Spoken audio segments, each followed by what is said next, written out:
そっか。オルガについていったら見たことないものいっぱい見れるね。ああ、だから行くぞ。そうだ、俺はその場所を見たい。お前はどうだ、バルバトス。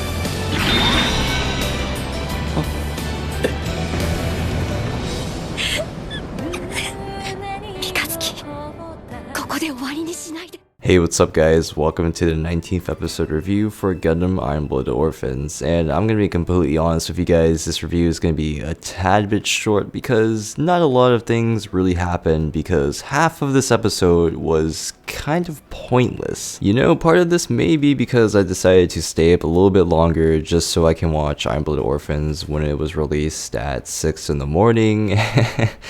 But anyways, I cannot believe that I have gone through 19 episodes for this first season, and I am just now getting kind of tired of the talking scenes. So anyways, salt aside, what I believe to be important in the first half of this episode was the handshake between Mikazuki and Kudelia. So if you guys can remember in, I believe, episode 3 or 4 or somewhere near that, it was when Kudelia first meets Mikazuki, I believe, and she tries to shake his hand, and Mikazuki was like, who are you? Why are you trying to shake my hand? I really don't like you. Like, that was when Mikazuki really just did not have as much respect as he does now for Kudelia. And at that time, Kudelia was a bit, how should I put this, naive.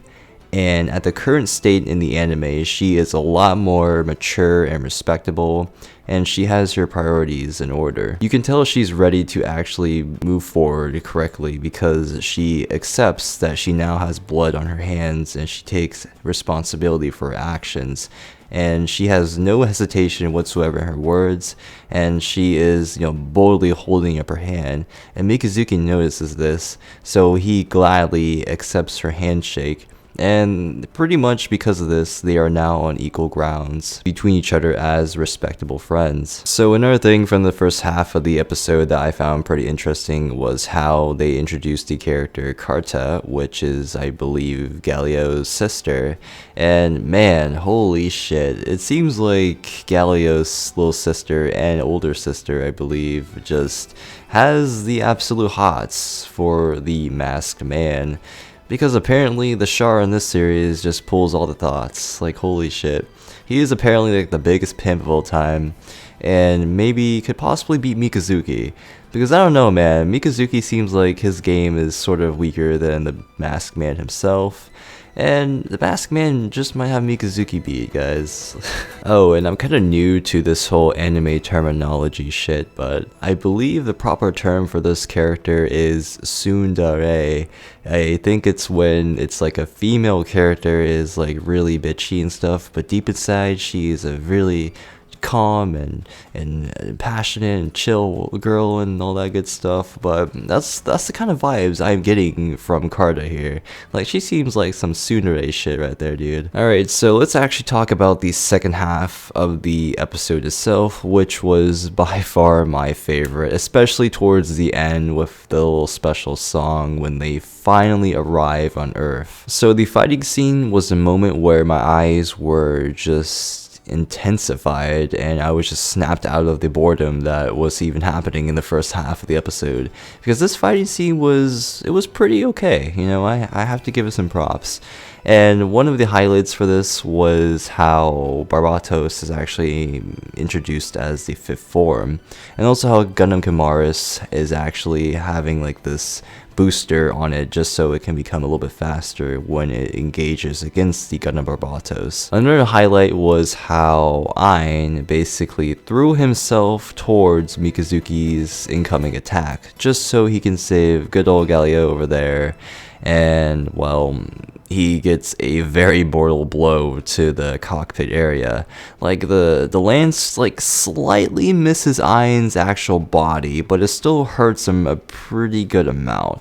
I don't think he's dead because it wasn't really you know, or the scene itself wasn't really dedicated towards Ain, so I'm pretty sure he's still alive and will probably just come back in about like episode 21 or 22 or something like that. But yeah, Ain, that guy, he had it coming, you know. He was just so enraged, and he had so much vengeance against Tekkedon. It was outrageous. It was pretty crazy, really, and it was very unhealthy. So the icing on the cake for this fight was how the masked man shows up to help Mikazuki in his iconic red suit, just so that the audience can know that he is indeed the Char for this anime series. You know, for some reason I am just questioning how Farid isn't really taking a sort of interest in Mikazuki like this far in the series, because usually when there's like a Char clone, they usually go for the protagonist and have a sort of disagreement between their ideologies. And it's just kind of weird, really, because Mikazuki and Farid don't really have a clashing relationship yet. And I'm just waiting to see when that will happen, because as of now they're like on a contract relationship. They're only helping each other out to get what they want in the end. Alright, so the last notable thing for this fight was how Mikazuki was just finishing up that last guy. You know, the one guy that was like, "You will not get past us for Lady Carta," and all that bullshit. Like, he literally wrecks that guy, and he uses him as a sort of board or something to descend to Earth, because he didn't have enough time to meet the other guys back on the fleet, because he had to kill that annoying guy. So he uses him and descends to Earth, and his body was just like lit on fire because of the atmosphere and whatnot. And Mikazuki was like completely fine when he landed. I was just like, what the fuck? And he just takes out his sword and just flies away. It just leaves that guy just explode on the ground, I guess. But yeah, the music that was playing during the scene was really enjoyable to hear. I hope it's a new ending for this series, but I guess it probably won't be, because, well, it's kind of too early to show a third ending for this season, because it wouldn't really make any sense to have a third ending to the season when there's only like a few episodes remaining, you know. But anyways, guys, that's it for this episode review. Let me know how you thought about it down below in the comments, and as always, thank you for watching, and I'll see you guys later.